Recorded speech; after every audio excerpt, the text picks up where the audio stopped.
नमस्कार दोस्तों। Law of one यानी एक का कानून, या कह लीजिए एक का ज्ञान, या कह लीजिए एक के तरीके, यह उसका 20वें सत्र का भाग 2 है। दोहराया जाता है कि इस किताब द्वारा दी गई सभी सूचनाएं और जानकारियां आप जान भी सकते हैं, मान भी सकते हैं, नज़रअंदाज भी कर सकते हैं और सिरे से खारिज या नकार भी सकते हैं, क्योंकि यह आपकी फ्री विल है जो कि एक अनंत रचयिता द्वारा आपको दी गई है। एक बात और कही जाती है कि लॉ ऑफ वन पूरी तरह से सबके लिए फ्री है। यदि कोई इकाई या व्यक्ति इसको निजी स्वार्थ के लिए इस्तेमाल करे तो वह उसकी व्यक्तिगत जिम्मेदारी होगी। एक बात और कही जाती है दोस्तों इसके साथ, कि यदि कोई व्यक्ति इस किताब को अपनी भाषा में परिवर्तित करके दूसरों से साझा करना चाहे तो वह कर सकता है, क्योंकि वह भी उसकी फ्री विल है। तो पहला सवाल डॉन करते हैं। ऐसा प्रतीत हो रहा है कि अब वर्तमान में हमारा जीवन काल उन इकाइयों के लिए जो तीसरी घनत्वता में नए नए आए हैं काफ़ी छोटा है। क्या यह सही है? तो रा कहते हैं, हाँ यह सही है। जिन इकाइयों ने किसी न किसी तरह से खुद को तेजी से विकास के लिए उपयुक्त विकृतियों को सीखा या सिखाया है, वे अब कम जीवन काल के दायरे में काम कर रहे हैं। तो दोस्तों यहाँ पर डॉन ने जो सवाल किया कि ऐसा लग रहा है कि अब जो नए लोग यहाँ पर पैदा हो रहे हैं ना, उनकी ज़िंदगियाँ धीरे धीरे छोटी होती चली जा रही हैं। तो रा ने कहा हाँ ये ऐसा है, क्योंकि अब जो माध्यम है वो तेज़ी से लग रहे हैं। इस वजह से ये जो सीखना और सिखाने का काम है ना, ये कम दायरे में रह के होगा, मतलब कम आयु काल में होगा ये। तो आगे डॉन कहते हैं, धन्यवाद। पहले बड़े चक्र के दौरान महासंघ ने लोगों को किस प्रकार की सहायता दी ताकि उनकी आध्यात्मिक प्रगति हो सके? तो रा कहते हैं, कुछ लोगों की मदद महासंघ के वे सदस्य जो आपकी धरती के निचली सतह में रहते हैं उन्होंने की, और कुछ लोगों की मदद महासंघ के उन सदस्यों ने की जो मंगल ग्रह में रहने वाली प्रजातियों को धरती पर स्थानांतरित करने में मदद कर रहे थे। हालांकि महासंघ का सहभाग सीमित था, क्योंकि यह जरूरी था कि आध्यात्मिक तौर से उलझन की प्रक्रिया को भी आगे बढ़ने दिया जाए, ताकि उस वक्त धरती पर रहने वाले लोग अपना रास्ता खुद अपनी पूरी आज़ादी से और इच्छा से चुन सकें। अक्सर ऐसा होता है कि एक तीसरी घनत्वता के ग्रह का चक्र कुछ इस तरह से हो कि बाहर से मदद की ज़रूरत ही ना पड़े और लोग खुद ही अपने सीखने और सिखाने के लक्ष्य के दिशा में खुद ही काम करें। तो दोस्तों यहाँ पर डॉन ने कहा कि जो पहली साइकिल थी, यानी पहली जो 25,000 साल की साइकिल थी, उसमें ये महासंघ जो है कन्फेडरेशन ने किस तरीके से मदद की लोगों की। तो रा ने कहा देखो, कुछ तो मदद उन लोगों ने की जो हमारी धरती की सतह के नीचे रहते हैं। रा ने पहले ही बताया था कि उधर से ओराइन समूह ने भी और इधर से इन्होंने भी अपने अपने बेसिस बना रखे हैं धरती के नीचे ही। ठीक है, तो कुछ तो उन्होंने की। जब यहाँ से लोग मेडिटेशन कर रहे थे तो वो उनको इन्फॉर्मेशन दिए चले जा रहे थे उनकी मेडिटेशन के अंदर। और इसके आगे रा ने यह भी कहा कि जिन ग्रह रक्षकों ने उस वक्त वहाँ से स्थानांतरण किया, यानी मंगल ग्रह से जो लोगों की आत्माएं थी उनको यहाँ लाए, फिर उनको शरीर दिए, वो सारी चीज़ की, वो भी मदद कर रहे थे। और हालांकि उन्होंने ये भी कहा है कि ये ज़रूरी है कि तीसरी घनत्वता में उलझन, यानी कि उलझे रहें, ये भी होने दिया जाए। ऐसा नहीं है कि बीच में आके कोई आपको कहे अरे रे रे नहीं नहीं तुम गलत कर रहे हो, अरे रे नहीं नहीं तुम गलत कर रहे हो, क्योंकि किसी को कुछ करने से रोकना भी उसकी आज़ादी का उल्लंघन है। तो उन्होंने ये भी होने दिया कि ठीक है, जैसे भी सीख रहे हैं सीखने दो, अभी ज़रा इनको जितना भी सीखेंगे अपनी आज़ादी का इस्तेमाल करके अपनी इच्छा से जो चुनेंगे उससे इनका डिसीजन हो जाएगा कि भाई ये उस दिशा में जाएंगे, मतलब 95 और 5% वाली में, या 91 और 49% वाली में, यानी कि दूसरों की सेवा या खुद की सेवा, दोनों में से किसी एक रास्ते पर। और इसमें भी उन्होंने ये कहा है कि अक्सर ऐसा होता है कि तीसरी घनत्वता यानी थर्ड डेंसिटी का जो प्लैनेट होता है ना, उसके अंदर बाहर से मदद की ज़रूरत होती नहीं है, अनलेस अनटिल कोई मांग ले कि हाँ भाई हम फंस गए हैं, हमारे को दिक्कत आ रही है, अब हमारी मदद करो। तब ये जो है कन्फेडरेशन कूदती है मैदान में कि हाँ अब इनको हमारी ज़रूरत पड़ रही है, अब इनको देते हैं हम अपनी सर्विसेज। तो खैर आगे डॉन कहते हैं, तो मैं यह अनुमान लगाता हूँ कि यदि पहले बड़े चक्र के अंत तक अधिकतम क्षमता हासिल की गई होती तो लोगों का ध्रुवीकरण या तो खुद की सेवा या दूसरों की सेवा की तरफ हो जाता, और उनकी कटाई या तो सकारात्मक या नकारात्मक चौथी घनत्वता में हो जाती। फिर उनको किसी अन्य ग्रह पर भेज दिया जाता, क्योंकि हमारी धरती तो अगले 50,000 वर्षों तक तीसरी घनत्वता में होती क्या मैं सही सोच रहा हूँ? दोस्तों ये अच्छा सवाल है कि मतलब उस पहले चक्र के अंदर कुछ लोग ऐसे भी रहे होंगे, या फिर यहाँ पे एक अंदाज़ा लगाया गया है कि भाई उस समय पे जिन लोगों ने खुद की सेवा का रास्ता चुना या दूसरों की सेवा का रास्ता चुना, उसके अकॉर्डिंगली उनको दूसरे प्लेनेट पर शिफ्ट कर दिया जाएगा। ये हुआ होगा क्योंकि उसके बाद तो अगले 50,000 साल की जो हमारी थर्ड डेंसिटी वो तो चल ही रही थी। तो इसमें ऐसा नहीं हो सकता ना कि फिर वो दोबारा यहाँ से कटाई करा के इसी प्लेनेट के ऊपर दोबारा आए, मतलब अपनी हार्वेस्ट करा के दोबारा यहीं पर ही आए। तो रा कहते हैं आपकी सोच सही भी है और जटिल भी। मूल इच्छा यह है कि एक व्यक्ति पहले खोजे और फिर एक में मिल जाए। यदि कोई व्यक्ति एक क्षण में ऐसा कर सकता है तो वह एक क्षण में आगे बढ़ सकता है, और इस प्रकार यदि यह एक बड़े चक्र के अंत में होता है तो उस चक्र के अंत में तीसरी घनत्वता के ग्रह को खाली कराया जाता है। यह एक अनंत ब्रह्मांड में तीसरी घनत्वता के विकास का एक तरीका है कि पहले चक्र के बाद एक छोटी कटाई होती है और जो बचे हैं वे और भी अर्थपूर्ण रूप से ध्रुवीकृत हों, ताकि तीसरा बड़ा चक्र इस प्रक्रिया को पूरा करे और कटाई पूरी हो जाए। तो दोस्तों यहाँ पर जो रा कह रहे हैं ना, ये एक प्रोसेस है, ये एक प्रोसेस को बताने की कोशिश कर रहे हैं कि देखो पहले तो अलाउ किया जाता है कि नहीं, हाँ तुम्हें जो करना है तुम कर लो, जैसे तुम्हारी ठीक है, तुम जिस डायरेक्शन में जाना चाहते हो उस डायरेक्शन में चले जाओ। और उन्होंने यहाँ पे एक बड़ी इंपॉर्टेंट बात कही है कि जब ये पूरी 75,000 साल की साइकिल खत्म होती है ना, तो ग्रह खाली कराया जाता है। ऐसा नहीं है कि कोई भी साइड यहाँ पे रह जाएगी, खाली होगा तो पूरा का पूरा ही ग्रह होगा, चाहे कोई ग्रह को जीतने की कोशिश करे या कुछ भी करे, जो बीच में आया फिर आप सोच ही लेना उसका क्या हाल होगा। और उन्होंने ये कहा कि देखो पहली कटाई जो होंगी ना छोटी छोटी होंगी, पहले 25,000 साल की छोटी सी एक कटाई होगी, दूसरी छोटी सी होगी, फिर जो तीसरी होती है ना, मतलब पीछे से जितने भी निकल निकल के अगले अगले चक्र के अंदर जा रहे होते हैं, फिर एंड में जाके पूरा जितना सबका होता है ना एक साथ ही होती है फिर सबकी कटाई। उसमें से कौन किस दिशा के अंदर निकलता है वो उसके अपने अपने जो उसने चुनाव किया होता है, उसके अकॉर्डिंगली जो काम किया होता है उसके हिसाब से उसकी कटाई हो जाती है। तो अगला सवाल डॉन करते हैं, तो क्या उस वक्त महासंघ यह देखने की उम्मीद कर रहा था कि 25,000 वर्ष की अवधि के अंत में 1% कटाई चौथी घनत्वता सकारात्मक और 1% कटाई चौथी घनत्वता नकारात्मक होगी? तो दोस्तों यहाँ पे पता क्या बात हो रही है, यहाँ पर ये हो रहा है कि पहले 25,000 साल की साइकिल में क्या ये उम्मीद लगा के बैठे हुए थे क्या महासंघ के लोग कि 1%, मतलब 1%ers जिनको हम लोग बोलते हैं, वो या तो नेगेटिव साइड में होंगे और कुछ 1% जो होंगे वो पॉजिटिव साइड में होंगे? क्या ये उम्मीद लगाई थी क्या उन्होंने? तो रा कहते हैं हाँ यह सही है। आप पहले बड़े चक्र में हमारी भूमिका को एक माली के रूप में देख सकते हैं जो मौसम को जानते हुए बसंत की प्रतीक्षा करने में संतुष्ट है। जब बसंत ऋतु ना आए और बीज अंकुरित नहीं हो तो माली को ही बाग में काम को आरंभ करने के लिए आना पड़ता है। तो दोस्तों यही वाली बात है, यहाँ पे वो कहने लगे कि जब हमने देखा कि एंड तक अब पहुंचते पहुंचते मतलब पूरी की पूरी अब ये जो हमारी 75,000 साल की साइकिल खत्म होने वाली है, तो कह रहे कि जब हमने देखा कि ये तो आगे ही नहीं बढ़ रहे हैं, ये तो कुछ ना तो चुनाव कर रहे हैं और ना ही ये किसी डायरेक्शन में जा रहे हैं और ना ही अभी खोए पड़े अपनी अपनी दुनिया के अंदर, और ना ही इन लोगों को ये पता चल रहा है कि एक्चुअली में करना क्या है। कहते इस वजह से हम लोगों को उतरना पड़ा, हम तो बिल्कुल माली की तरह काम करते हैं कि भाई बसंत ऋतु खत्म होगी, फिर उसके बाद बीज अगर नहीं उगे तो फिर उनको उतरना ही पड़ेगा उन बीजों को देखने के लिए कि उतर क्यों नहीं, ये कर क्यों नहीं रहे हैं, पक क्यों नहीं रहे हैं या बढ़ क्यों नहीं रहे हैं। तो खैर आगे डॉन कहते हैं, तो क्या मैं यह समझूं कि पहले 25,000 वर्ष के अंत में ना तो सकारात्मक और ना ही नकारात्मक चौथी घनत्वता की कटाई हुई थी? तो रा कहते हैं हाँ यह सही है। ओराइन समूह ने उस चक्र के दौरान तीसरी घनत्वता के लोगों को अपनी जानकारी देने का प्रयास किया था, लेकिन यह जानकारी किसी के कानों तक नहीं पहुंची। तो दोस्तों पहले 25,000 ईयर्स की उसमें भी साइकिल में भी ओराइन समूह ने कोशिश की थी कि किसी तरीके से इनके बीच में विभाजन पैदा किया जाए, लेकिन वो उस समय के लोग थे ही इतने भोले, उन्हें समझ ही नहीं आएगी क्या है क्या नहीं है। तो आगे डॉन कहते हैं, यह जानकारी देने के लिए ओराइन समूह ने किस प्रकार की तकनीक का प्रयोग किया था? तो रा कहते हैं यह दो तरह की तकनीक थी।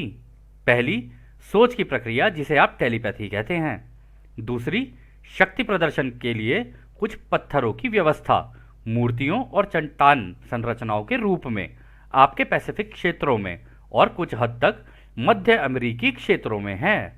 तो दोस्तों यहाँ पर जो रा कह रहे हैं ना, इन्होंने करने की क्या कोशिश की थी, इन्होंने जब लोग दिमाग में देखो सोच तो सभी के चल रही होती है, ठीक है, तो टेलीपैथी के द्वारा या तो उनके दिमाग में डालने की कोशिश की, या अपना शक्ति प्रदर्शन इस तरीके से दिखाया कि उन्होंने बड़ी बड़ी मूर्तियां और ये सारी चीज़ें बना के उनको अचानक से दे दी। अब लोगों ने, उस ज़माने के लोग वही ऐसे भोले किया करते थे कि उनको लगा देख के कि अरे ये भी कोई भगवान का कोई चमत्कार होगा, तो उस वजह से लोगों के कान पे पड़ी नहीं ये बात, क्योंकि भगवान में आस्था बहुत थी और सारे ही जानते थे कि वो एक है।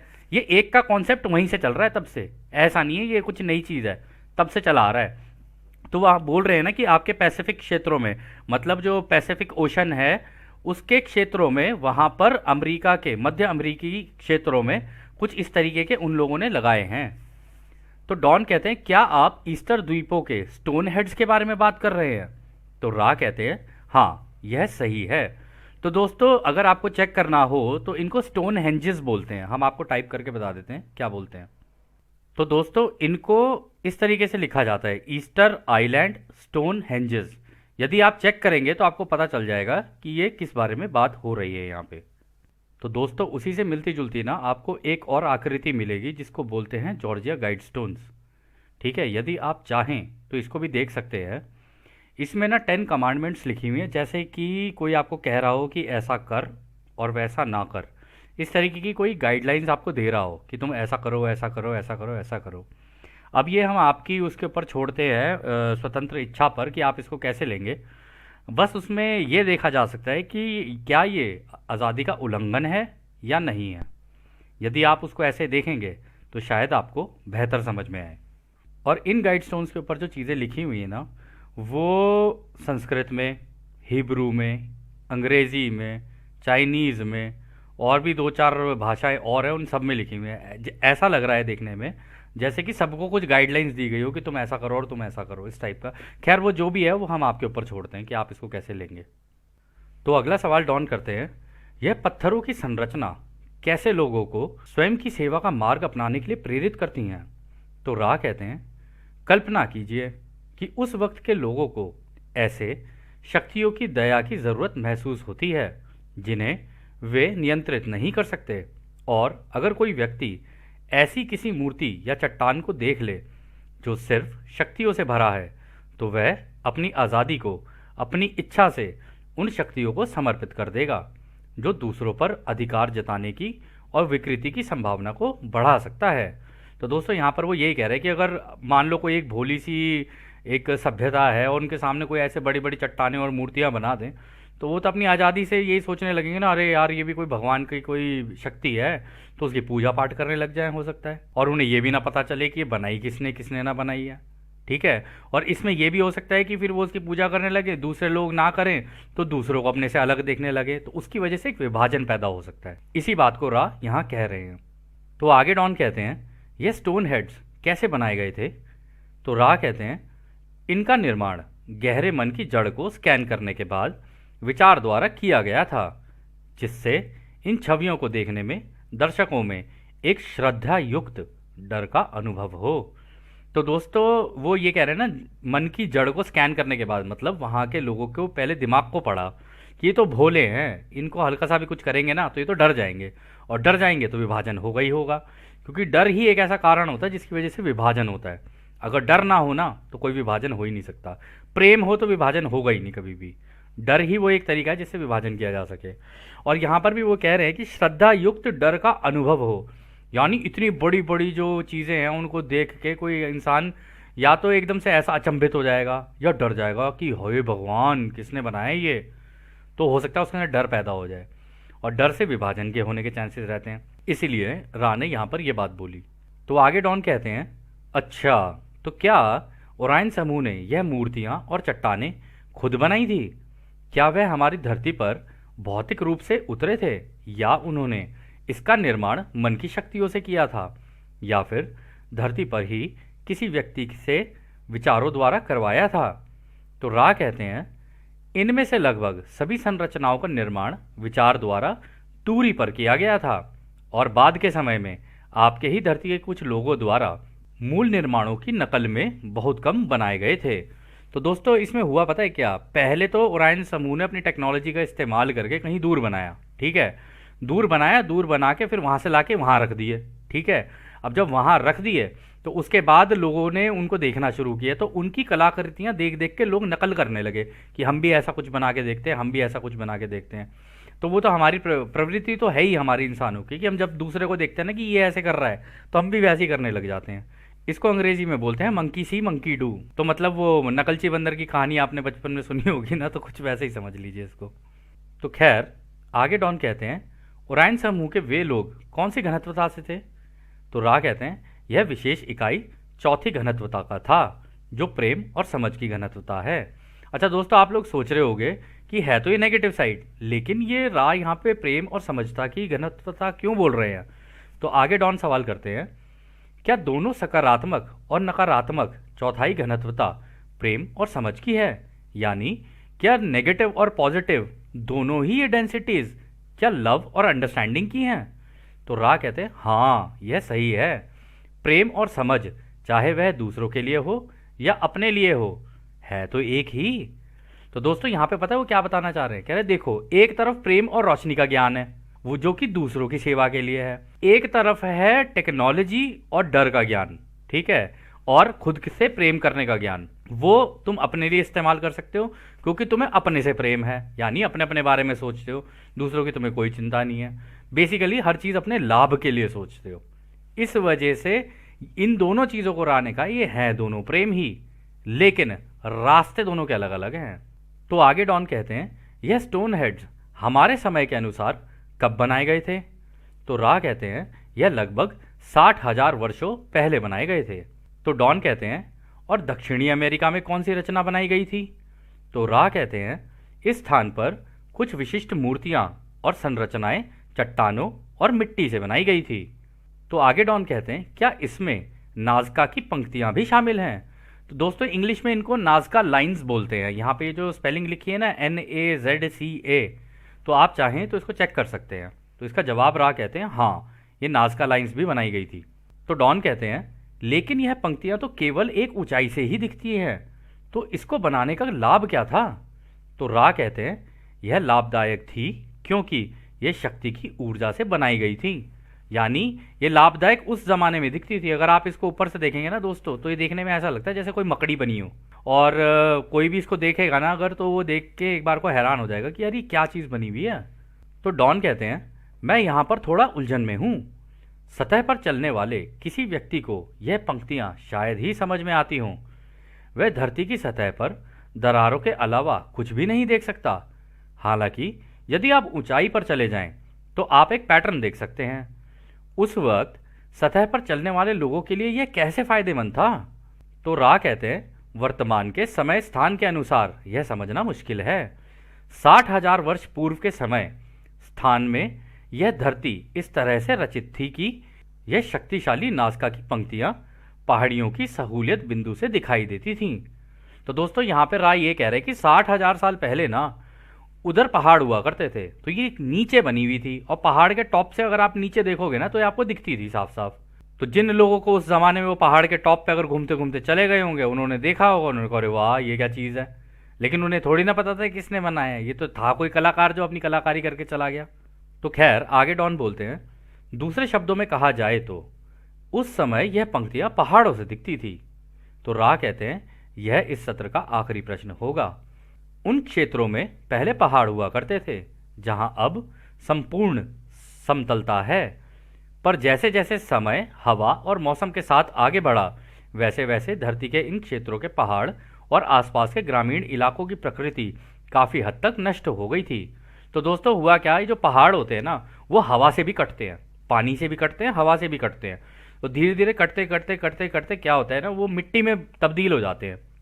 और ऐसे आप कभी लद्दाख वगैरह की साइड में कभी घूमने जाओ ना, तो आपको बहुत दिखेंगे ऐसे पहाड़ कटे हुए हैं, हवा नहीं काट रखे हैं, ठीक है, और पानी भी बहा के लाता है, उसे सेडिमेंटेशन का प्रोसेस बोलते हैं, वो भी हो रहा था। तो अब वो पहाड़ और वहाँ के ग्रामीण इलाके हैं, मतलब वहाँ के जो लोग थे अब वो वहाँ नहीं रहे हैं, लेकिन ये नाजका लाइंस आज भी वहीं पर ही हैं, ऐसी की ऐसी। लेकिन हाँ, उस क्वालिटी की नहीं रह गई हैं, क्योंकि 60,000 साल से लेके अब तक का वक्त बहुत बड़ा समय है ये तो खैर आगे डॉन कहते हैं, हाँ अब समझ में आ रहा है, यह रेखाएं अब केवल धुंधले निशान हैं। तो रा कहते हैं, हाँ यह सही है। तो दोस्तों इस सत्र का अंत अब यहीं पर होता है। और जैसा कि राह हमेशा कहते हैं, अब हम आपको उस एक अनंत रचयिता के प्रेम, उसकी रोशनी, उसकी शक्ति और उसकी शांति में छोड़कर चलते हैं। आदने हमारे भाइयों, आदने वासु। धन्यवाद।